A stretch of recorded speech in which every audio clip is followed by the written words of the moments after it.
आज मु आपण मानक पय आनिछि गोटे सुपर हेल्दी एवं सहज ब्रेकफास्ट दही चूड़ा कदली। यह गोटे पारंपरिक ओडिया रेसिपी जहाँ गरम दिन में खाइबाकू बहुत ठंडा एवं रिफ्रेशिंग लगे। मात्र 5 मिनिट बनीजे एवं कौन कुकिंग दरकार पड़ेनी। तो चलतु सांग मैंने आउ टाइम वेस्ट न करके आम स्टार्ट करबा आज हेल्दी ब्रेकफास्ट।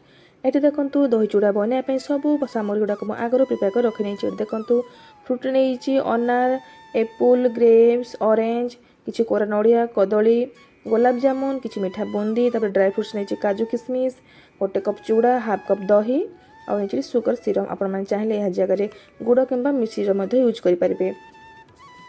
एबे चलो तुम चूड़ा को भल भाव क्लीन की धोई नवा 2-4 थर। चूड़ा को भल भाव धोई सारा आम यहाँ गोटे स्टेनर रे भल भाव पानी को अलग करनवा। तापर गोटे बाउल या ट्रांसफर करदे। तापर बाकी सब फ्रुट गुड़ाक एड करवा दही तापर जो नड़िया कोरा ग्रेप्स एप्पल मीठा बुंदी जहाँ जहाँ नहीं सामग्री सब ऐड करदे और भल भाव चकटी नवा। तापर लास्ट किसी किशमिश एवं काजू को देखिए भल भाव ऊपर डेकोरेट करदे जहाँफल खाइबा बहुत बढ़िया लगे सहित देखा बहुत सुंदर लगे।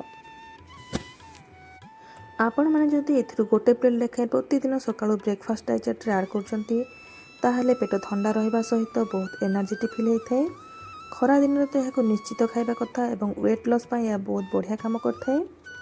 तो आपण मैंने आपण डाइट चार्ट यह निश्चित ऐड करूँ।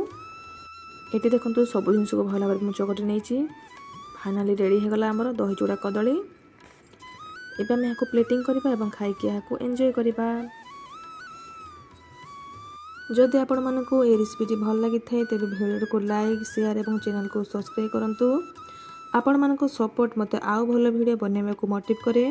पुणी आसीबी नुआ वीडियो सहित। नमस्कार।